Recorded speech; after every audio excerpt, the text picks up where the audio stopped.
मान्यता थिंकिंग वाली जो है वो अनूठी है और वो किसी अन्य में नहीं पाई जाती। यह मान्यता कि हमारा जो उपकरण है मनस वो सबसे अनूठा है, वो अन्य किसी में नहीं पाया जाता है, इस प्रकार की जो मान्यता है वो पूरे विश्व में परिव्याप्त हुई, क्योंकि पूरे विश्व में इस प्रकार के शब्द प्रचलित हुए। प्राकृतिक सौंदर्य व स्वास्थ्य के लिए पतंजलि के 5 सूत्र। हर रोज उठकर प्राणायाम करें।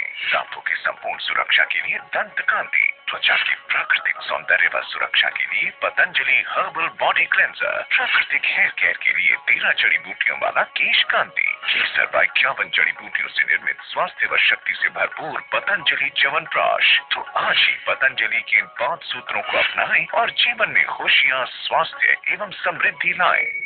इंग्लिश में जो मेंशन शब्द है, जो कि क्रियापद है, जो वो भी उसी मन धातु से विकसित हुआ है जिसका मैंने आपको वर्णन किया। तो इससे सिद्ध होता है कि यह एक विशेषता को लिए हुए।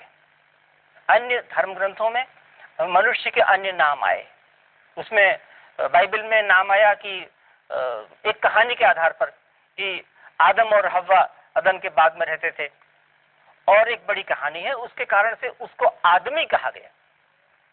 आदम के कारण से मनुष्य को आदमी कहा गया। परंतु यहां पर जो मनुष्य कहा गया वो अर्थपूर्ण है, सार्थकता है।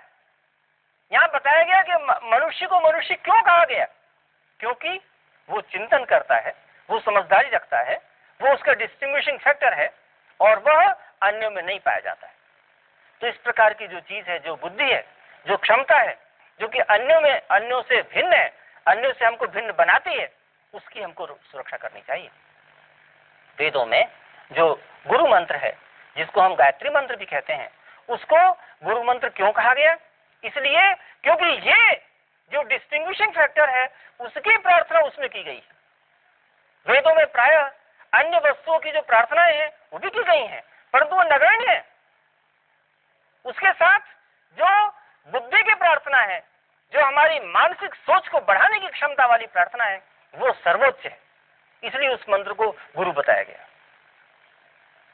तत्सवितुर्वरेण्यम भर्गो देवस्य धीमहि धियो यो न प्रचोदयात्। सवितुर देवस्य वरेण्यम भर्ग। सविता जो देव है, उसका जो वरणीय, जो वर्ण करने योग्य प्रकाश स्वरूप है, उसका हम लोग ध्यान करते हैं। और वो जो हमारा चिंतन है, सोच है, बुद्धि है, वो अच्छे मार्ग पर लगे, उस हमारी बुद्धि को वो भली मार्ग पर प्रेरित करे। इस प्रकार की प्रार्थना है। इस प्रकार के मंत्र में यहाँ पर ऐसा कुछ भी नहीं कहा गया कि जो किसी व्यक्ति विशेष के लिए हो, ऐसा कुछ भी नहीं कहा गया।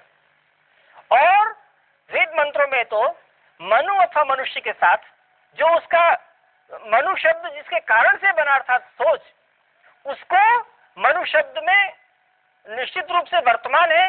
ये बात हर मंत्र में अथवा हर शब्द में मानी गई, कही गई। क्योंकि वेद के अन्य मंत्र में कहा कि मनुर्भव, अर्थात तुम मनु बनो। इसका अर्थ यह हुआ कि जो मनु शब्द है वो एक स्पेसिफिक व्यक्ति विशेष में रूढ़ नहीं है, बल्कि कोई भी मनु हो सकता है जो सोचने वाला हो। और अगर वो सोचने वाला नहीं हो तो उसका मनु या मनुष्यत्व कम हो सकता है अथवा न्यून हो सकता है। मनु से मनुतर भी हो सकता है, मनुतम भी हो सकता है। उसमें कंपैरेटिव डिग्री भी लग सकती है, उसमें सुपरलेटिव डिग्री भी लग सकती है, क्योंकि वो किसी विशेषताओं के लिए हुए।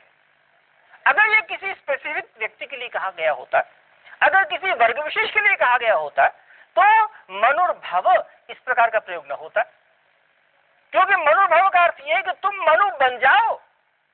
कोई जो स्पेसिफिक चीज है वो मनु क्या बनेगी, वो तो जैसे कि तैसे वर्तमान है, परंतु मनु बन जाओ इसका अर्थ ये हुआ कि तुम में वो चिंतन, वो जो क्षमता है वो स्टेप बाय स्टेप ज्यादा से ज्यादा बढ़े।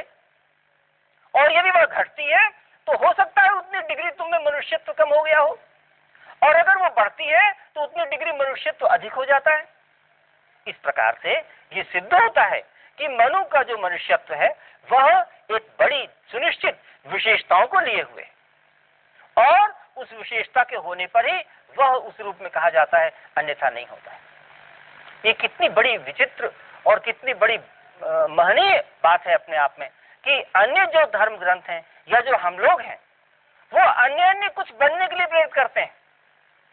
इतना हमारे पास धन हो, वैभव हो, इतना अन्य वस्तुएं हो, परंतु वो जो प्रार्थना है वो सामान्य मात्र मनुष्यत्व के लिए प्रेरित करती है, क्योंकि मनुष्यत्व अगर है तो सब कुछ है।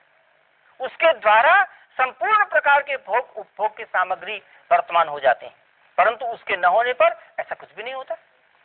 इसलिए ये प्रार्थना जो कि सबके लिए वर्तमान है वो सार्वभौम प्रार्थना के रूप में यह आता है। इसी प्रकार से अन्य प्रार्थना में कहा, विश्वानि देव सविता दुरितानि परासुव यद भद्रम तन्न आसु। हे सविता देव, हमारे जितने दुरित दुर्गुण हैं उनको दूर कीजिए और जो भद्र हैं उनको प्राप्त कराइए। ये प्रार्थना अपने आप में कितनी महत्वपूर्ण है, और ये इसलिए महत्वपूर्ण है क्योंकि यह प्रत्येक व्यक्ति के जेहन में समाये रखने के योग्य है।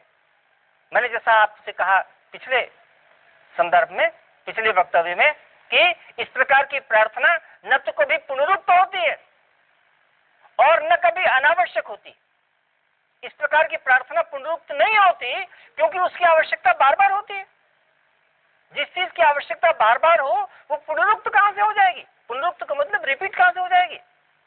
अगर हमको पानी की आवश्यकता बार बार होती है तो हम एक बार पानी पीने के पश्चात अगर दूसरी बार पानी पीते हैं तो वो रिपीट नहीं है, क्योंकि हमारी अनिवार्यता है, हमारी आवश्यकता है, वह उसको हम जरूर समझते हैं, क्योंकि हम थोड़े समय बाद हम देखते हैं कि हमारी जो प्यास का जो स्तर है वो बढ़ता चला जाता है।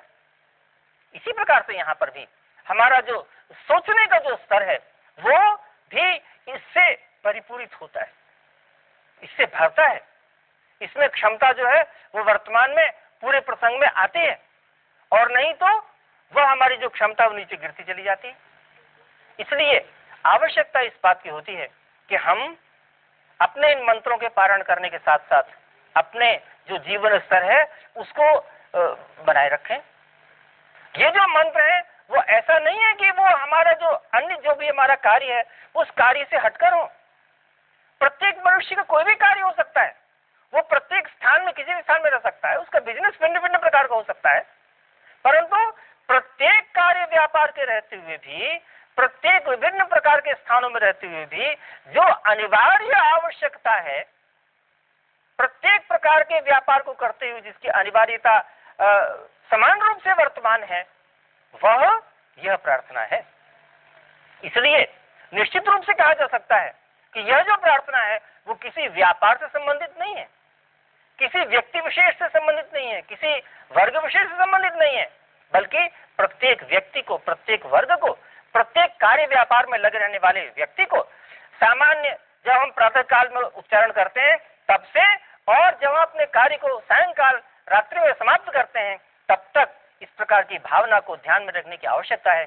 इसलिए वेद मंत्रों में यह सार्वकालिक और सार्वभौम प्रार्थना कही गई है। इसलिए हम मानते हैं कि वेदों की जो प्रार्थनाएं हैं वो अपने आप में सार्वभौम है।